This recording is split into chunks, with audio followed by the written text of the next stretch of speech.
Oh, another story about all these wonderful people that, wanted to help the woman at 24 Elkins Road, Kingston, New Hampshire. The lovely people in that area, Brentwood and Kingston, East Kingston, Southampton. The whole area. That whole area. They're so nice people. They just want to help. This woman is so distraught. They just want to help. So they show up in my driveway with the ambulance. Okay, and I'm sitting on the porch, all right, and these two young cops come over and I'm telling them, stuff, and they're just like, yeah, yeah, yeah, like they don't give a shit, okay? Seriously. Maybe they do. I don't know. Some of them seem nice, whatever. So they're all standing around, like a whole bunch of them, right? Like, I don't even care. What are you people doing in my driveway? Like, you're not here to help me at all. You don't give two shits. All right. I don't know what it is. Okay. But I knew like they like to Baker Act people. Okay. So I follow, because I researched all this crap. Okay. With their what do they call it? COINTELPRO, whatever they're doing program. So anyway, so I'm sitting there, I'm smoking a cigarette, right? And they're all like, I don't know, they're all standing around in my driveway. I was like, wow, this is interesting. Okay. So I'm pointing out, the stuff in the sky.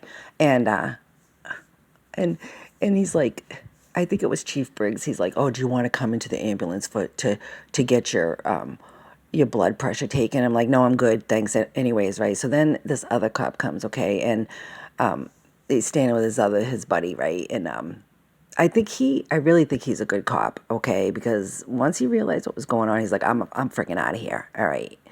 But I think he's a good cop. He's one of the cops that does the dog, what do they call that? The dog officer guy. What do they call those people that that are in charge with the dog? Anyways, I think he's a nice guy because, all right, so he puts on his gloves. He starts putting on his gloves. Okay, these gloves. And I'm like, what are you gonna take me down? I'm like, I'm a friggin' woman on the porch.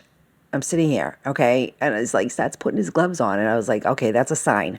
Whenever they stop putting their gloves on, I was like, oh, what is this? What is this? Is it going down? You're going to attack a woman on her porch? What's going on, right? So I said that to him. I said, why are you putting your gloves on? I'm like, what the hell, dude? And he just like booked off. He just took off. All right. So yeah, these people, they're all standing in my driveway. All right. Get the freaking ambulance. I'm like, what the hell? Like, I was just exercising my rights and my freedom of speech. And these people coming on acting like they care about me.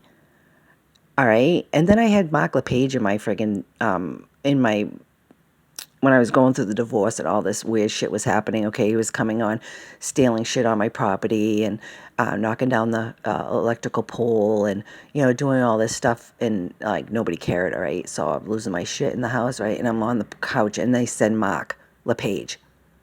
They send him out of all the people, okay? And I also had to go to court because some people like drove onto my neighbors, okay? And I also got almost ran off the road by my neighbor who I found out was a police officer. All right. He drove a gray Dodge Ram. All right. Me and my daughter were driving down the road one night and come to find out it's him. It was my neighbor behind me. Okay. So the same house, all right, the kids stole the car or something, all right? So they crashed and they hit. I used to have like a light pole in my front yard and they hit it. So I had to go to court, all right, to get compensation or whatever. I had to go to court for that. Nothing ever happened. Nothing ever happens, okay? And it was Mark LePage. All right. Now he's a chief of police. Isn't that nice? So do the ones that are like don't uphold the Constitution get into chief of police because that's what it seems like. All right. Now I don't know about the one in North Woodstock, but I'll tell you there'd be like one. All right, there could be a whole bunch of bad ones, but there is always one good one in there. All right, and really that one good one can't do anything. Because you can't go, it's the code of silence. You can't go against the brotherhood or whatever it is, their hive mind. You can't go against that. But I know that there's good guys out there, all right?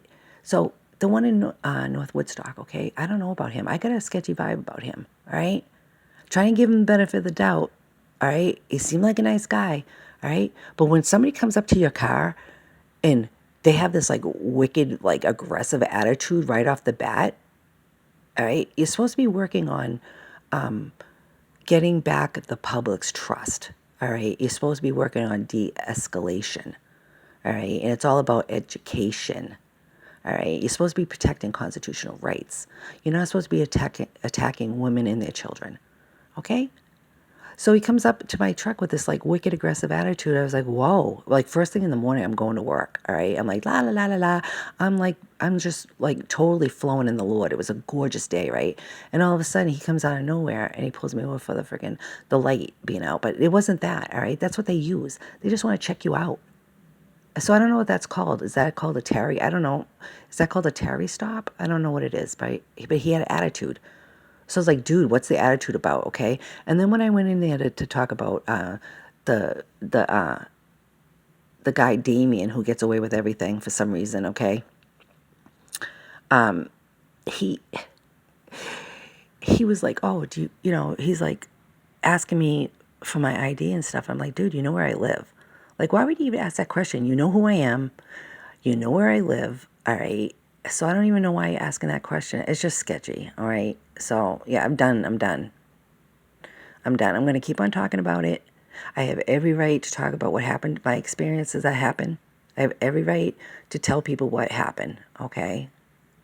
Do what you want. I don't really care anymore. You already stole my whole life. So you already stole my whole life. I'm ready to get out of here. All right. You want to come and help me with that too? That'd be great.